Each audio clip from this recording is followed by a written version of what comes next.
C'est avec beaucoup de plaisir et beaucoup de joie que je viens encore vers vous pour m'entretenir avec vous sur ce sujet qui est le 7 merveilles de la croix. Et je vous transmets mes salutations les meilleures et j'espère que vous êtes en train de prendre plaisir à cette étude que nous sommes en train de faire de ces 7 dernières paroles que Jésus-Christ a prononcées à la croix. Nous avons déjà eu à découvrir beaucoup de belles choses, que c'est la première parole qu'il a prononcée, dite la parole du pardon, quand il s'écrit « Père, pardonne-leur, car ils ne savent ce qu'ils font ». Cette première parole de Jésus-Christ qu'il a prononcée à la croix, il dit « Père » parce qu'il avait conscience qu'il était toujours fils de Dieu. Il dit « Pardonne-leur » parce qu'il ne demandait, il était là, il ne demandait pas pardon pour lui-même, il n'en avait pas une raison. Il demandait pardon pour les coupables. Qui sont les coupables? Ceux qui étaient en train de les crucifier. Et bien sûr, nous autres. Et bien sûr, nous autres qui sont des coupables, car la Bible dit tous ont péché et sont privés de la gloire de Dieu. Et nous avons vu aussi que merveilleusement, le Père a exaucé sa prière.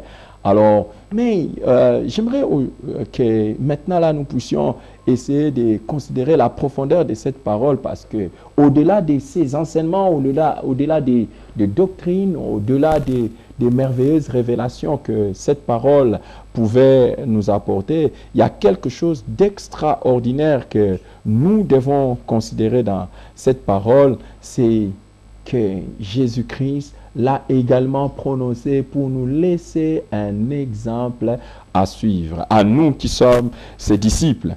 Pierre affirme dans sa lettre, dans sa première lettre, que Christ a souffert pour nous, nous laissant un exemple afin que nous suivions ses traces. Il a fait cela pour que nous puissions suivre ses traces, mais s'en remettre à celui qui juge justement. Mes amis, qu'est-ce qui se passe aujourd'hui? Est-ce que nous pouvons considérer ce que Jésus a fait? Il est bien loin des autres maîtres, bien loin des autres prédicateurs qui disent des choses qu'eux-mêmes ne font pas. Mais quant à lui, il a prêché sur le pardon. Par exemple, quand il avait dit « Aimez vos ennemis, bénissez ceux qui vous maudissent, faites du bien à ceux qui vous haïssent, priez pour ceux qui vous maltraitent et qui vous persécutent ». Ici, il est exactement en application ce qu'il était en train d'enseigner aux autres.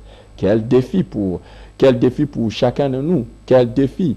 Il ne suffit pas simplement de dire des choses, mais encore bien plus, il faut le faire. Et Jésus est en train d'appliquer tout l'enseignement qu'il était en train de donner à ses disciples et à nous aussi. Maintenant, les challenges, les défis de mettre cette parole en application. Et qu'est-ce que Jésus nous donne comme modèle? Ici, il nous donne comme modèle de quelqu'un qui pardonne à tout le monde pour tout. Et nous n'avons aucune raison de ne jamais pardonner à quelqu'un. Regardez ce que Jésus a subi comme épreuve. Mais il a pardonné. C'est extraordinaire de savoir cela. Mais aussi, c'est extraordinaire de fait qui est très, très, très important, c'est le fait que dans ces moments d'épreuve, les premières paroles qui franchissent les lèvres de Jésus, c'est une prière. Qu'arrive-t-il à nous autres quand nous sommes éprouvés, quand nous passons par des souffrances?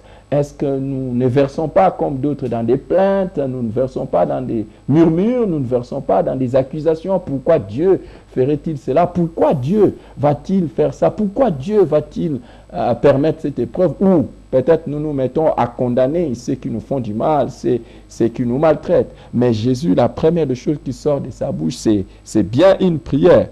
Et c'est ce que la Bible nous demande, c'est ce que la Bible nous conseille. La Bible nous demande que nous puissions nous approcher de Dieu, du trône de Dieu, afin d'être secourus dans nos besoins et de trouver grâce. Non, la Bible ne nous demande pas de nous plaindre ou d'accuser Dieu ou quoi que ce soit. Les amis, c'est très important de savoir cela. Mais je sais que vous pouvez me poser la question, y a-t-il eu des personnes suivi l'exemple de Jésus, parce que moi, peut-être vous direz que moi, je passe par telle souffrance, vous parlez, vous ne savez pas ce que je suis en train de subir, suis-je capable de pardonner et devrais-je pardonner? Je vous dis, l'histoire de la Bible et l'histoire de l'Église nous donne des enseignements sur les personnes qui ont suivi les traces du Maître. Parlons par exemple d'Étienne. La Bible nous rapporte comment il a été lapidé. Il a été lapidé. Mais Luc, qui est l'auteur des livres des Actes nous dit ceci, que pendant qu'il était en train d'être lapidé, il priait et disait, Seigneur, reçois mon esprit. Puis à genoux, il s'écria aussi d'une voix forte, Seigneur, ne leur impute pas ses péchés.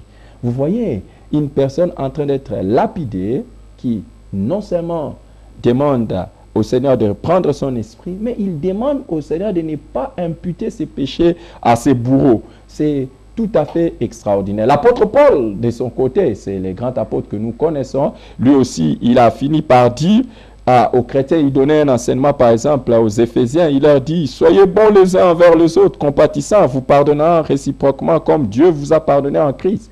Vous pouvez trouver ça dans Éphésiens chapitre 4, le verset 32. Mais là, les amis, clairement, nous voyons que lui-même enseigne aux gens d'être bons et de pardonner, mais également, il a lui-même appliqué cet enseignement parce que dans 1 Corinthiens chapitre 4, il a dit que injurieux, nous bénissons, persécutés, nous supportons, calomniés, nous pardonnons avec bonté. Donc vous voyez que même l'apôtre Paul, qui a été plusieurs fois injurié, plusieurs fois persécuté, plusieurs fois calomnié, n'a pas répondu par le mal, il a répondu par le bien. Étienne, comme l'apôtre Paul, ont été des personnes les personnes de même nature que nous. S'ils ont été capables de suivre les traces du Maître, pourquoi pas nous? Pourquoi pas nous? Et c'est les nous avons aujourd'hui, les chrétiens, bon, aucune raison dans la vie d'un chrétien. Alors, aucune raison dans la vie de celui qui prononce le nom de Jésus, celui qui invoque le nom de Jésus, de dire que c'est qu'on m'a fait ici, j'ai du mal à pardonner. Même si vous avez été violé, même si vous avez été maltraité, même si vous avez été abandonné, même si vous avez été persécuté, Jésus nous laisse les modèles pour que nous puissions pardonner.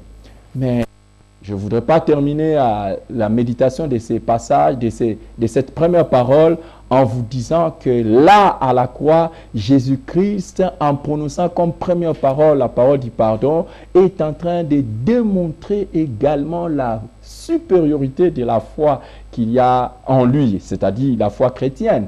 Et nous sommes fiers de savoir que notre Seigneur, notre Maître, notre leader de l'Église, de la foi chrétienne, lui, à la différence des autres, n'a pas enseigné la vengeance. Il n'a pas enseigné de menacer les ennemis. Aujourd'hui, nous sommes dans un monde où si quelqu'un ne partage pas tes opinions ou s'il te contredit, tu peux te comporter de n'importe quelle manière. Et aujourd'hui, il y a des gens qui sont comme des extrémistes, aujourd'hui, qui tuent les gens au nom de la religion. Ce n'est pas ce que le Seigneur a dit. Ce n'est pas ce qu'il a enseigné. La foi chrétienne, c'est la foi du pardon. La foi chrétienne, c'est la foi de pardonner aux bourreaux de ceux qui nous font du mal. Ça, c'est l'excellence de la foi chrétienne. C'est l'excellence de la religion. Si vous voulez que j'emprunte les mots que nous utilisons couramment, la religion chrétienne est supérieure. Pourquoi? Parce que c'est une religion qui nous demande de répondre à l'amour pour la haine, de répondre au bien pour un mal que l'on reçoit. Mais nous allons terminer cela en disant simplement ceci. À la croix, Jésus a demandé au Père de nous pardonner. C'est un don de Dieu, c'est gratuit et c'est pour chacun de nous. La question est, est-ce que nous profitons de ça ou pas? Des milliers de personnes, des millions de personnes dans l'histoire ont profité de cette prière de Jésus qui a prié pour nous, pour que nous soyons pardonnés et ils ont reçu le pardon. Donc moi-même le premier, je suis aussi parmi ceux qui ont bénéficié de ces pardons de Dieu. Il y en a des milliers. Peut-être vous avez déjà rencontré certains, d'autres non.